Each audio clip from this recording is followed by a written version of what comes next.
Bonjour, c'est le Major Gérald, l'officier des sports du 1er régiment étranger à Aubagne. La Légion étrangère, dans le cadre de ces vidéos sur la préparation physique et sportive du combattant, vous propose cette session sur les fondamentaux du combat rapproché.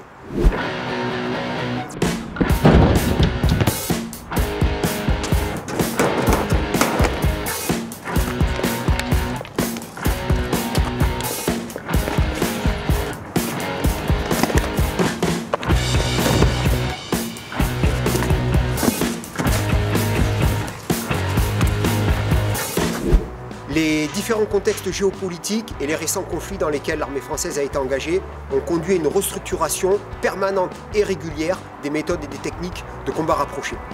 Que l'on remonte à plus d'un demi-siècle en arrière avec le très célèbre close combat, à quelques décennies plus tôt avec le combat au corps à corps qui a ensuite donné l'ouverture aux techniques d'intervention opérationnelle rapprochée, le fameux TIOR, et plus récemment l'avènement du C4, le combat corps à corps adapté au combat de haute intensité.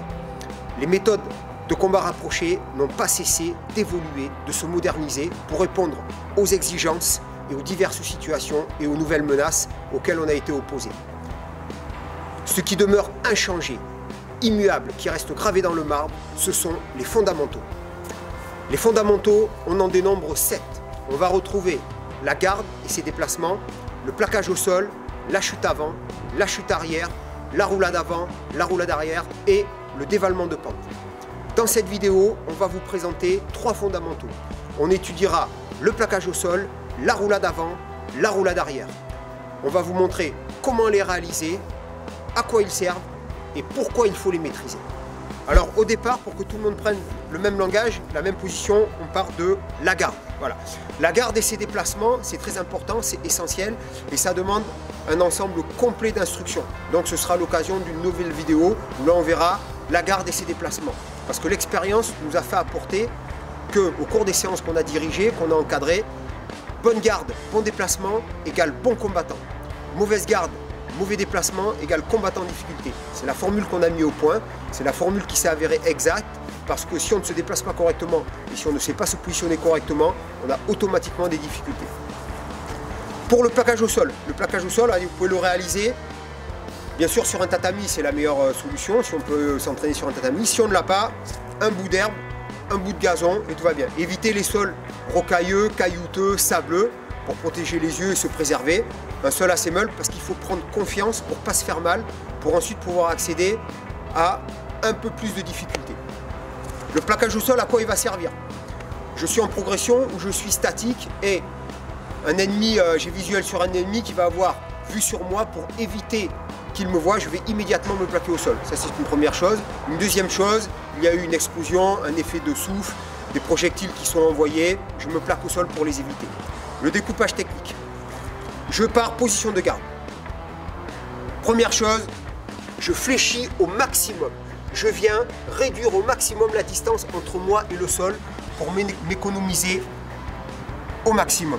Les mains viennent à la place des pieds et dans un mouvement très dynamique, je vais lancer les pieds vers l'arrière et m'amortir comme si je faisais une pompe, je vais amortir mon buste. On est comme ceci, voilà. Ici au sol, je vais me mettre dans une position jambes fléchies, jambes tendues pour être bien stable, les mains devant et je peux observer ce qui se passe. Pour le retour, je vais faire une pompe très dynamique. Je vais relever le buste, en fait, je vais faire ce mouvement-là de relevé de buste et je vais rajouter l'impulsion des mains de manière à ce que ce soit très dynamique et les jambes viennent se mettre à la place des pieds. Et je me relève toujours en garde parce que si j'ai un agresseur qui vient, je suis en garde, je suis prêt à agir, à bloquer ou parer un coup. Voilà, donc on est comme ceci, je fléchis, je pose les mains. On le fait en dynamique, comme ceci. Voilà, c'est un exercice qui s'apparente un peu au burpees. À la différence qu'ici, on aura une phase d'observation au sol, on ne se redresse pas immédiatement. Voilà pour le plaquage au sol.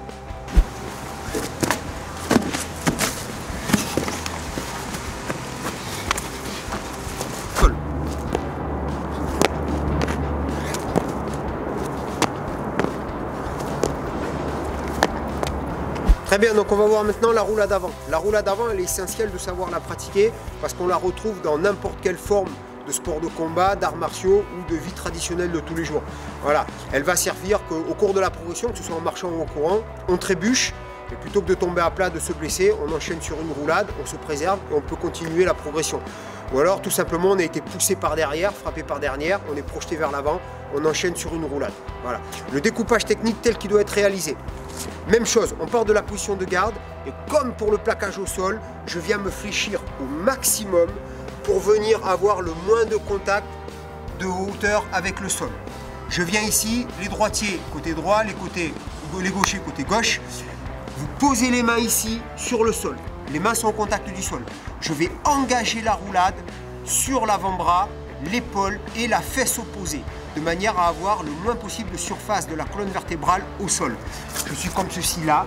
Et là, regardez bien, c'est mes jambes qui poussent. C'est moi qui contrôle mon corps, c'est pas le corps qui me contrôle. Et là, je pousse et j'engage la roulade, épaule, fesse opposée. Donc, je suis ici, je vais pousser sur les jambes, de manière à avoir une roulade suffisamment rapide pour me redresser sans l'utilité de mes mains. Et là, je me redresse, debout, en garde, prêt à intervenir. Si je ne pousse pas sur les jambes, ce qui va se passer, c'est que je n'aurai pas de vitesse et je vais me retrouver comme ceci. Et là, si j'ai un adversaire qui arrive et qui me percute à ce moment-là, c'est sieste opérationnelle, d'accord? Coup de genou, coup de pied dans la figure à ce niveau-là. C'est la sieste opérationnelle et au réveil, c'est mâchoire et nez fracturé, dents cassées. C'est réglé, comme du papier à musique. Voilà. Donc, le point clé ici, c'est bien pousser sur les jambes de manière à mettre de la vitesse et de se relever sans avoir l'utilité des mains. Là.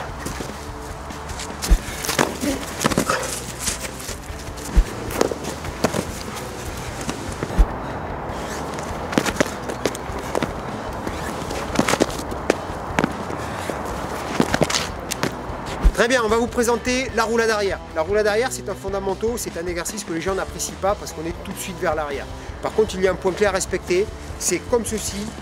Je vais fléchir au maximum, toujours la même chose pour avoir le moins de percussion possible avec le sol, mais je ne vais jamais aller mettre la fesse en premier.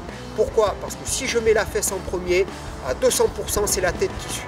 D'accord? Donc déjà, on peut se blesser au niveau du coccyx. Donc une fracture du coccyx, c'est 2-3 semaines couché sur un lit. On est à l'époque de Netflix, mais quand même. Et ensuite, automatiquement, c'est la tête qui va percuter. Je suis ici, fesse, tête. C'est du 100%. C'est pour ça qu'au maximum, je vais dans un premier temps mettre l'arrêt tibial ici. Et ensuite la fesse. Et toujours même chose, je vais venir faire fesse, épaule opposée. Et pour que ça aille vite, pour que je puisse me redresser en garde, je vais devoir lancer les jambes vers l'arrière de façon très dynamique. Là, si je ne lance pas mes jambes vers l'arrière, automatiquement, ici, je vais devoir me retrouver ici, me redresser avec les mains. Et si j'ai un partenaire qui arrive à ce moment-là, un adversaire, pour me percuter, c'est la même chose. Je vais faire la sieste. Voilà, donc, la roulade arrière, ici, je fléchis, je pose, je roule et je me redresse. Pourquoi est-ce qu'il faut dans les fondamentaux des roulades toujours faire épaule, fesse opposée? C'est dans le but de préserver la colonne vertébrale. La colonne vertébrale, c'est l'élément clé pour tout être humain et surtout pour un combattant. Donc je vais préserver ici son intégralité. C'est pour ça que je vais faire épaule, fesse opposée, de manière ici à rouler et présenter au sol un minimum de surface de la colonne vertébrale. D'accord? Donc si je dois rouler sur un sol caillouteux, rocailleux, goudronné, ici je n'aurai que cette partie ici. Ce sera un peu douloureux, mais ça préserve l'ensemble de la colonne vertébrale que si je faisais une roulade d'ensemble sur la colonne. Voilà pourquoi il est très important d'aller présenter épaule, fesse opposée dans le cadre des roulades. Dans le cadre de la progression ou du combat, l'adversaire me fait reculer et comme pour une roulade avant, je vais être pris sur quelque chose au sol, une racine, un caillou, un sac. Je vais trébucher, je vais enchaîner sur une roulade arrière. Alors, tout simplement, il est très fort, il m'a percuté et je pars en roulade arrière. Et je peux me replacer pour engager le combat une nouvelle fois. Voilà.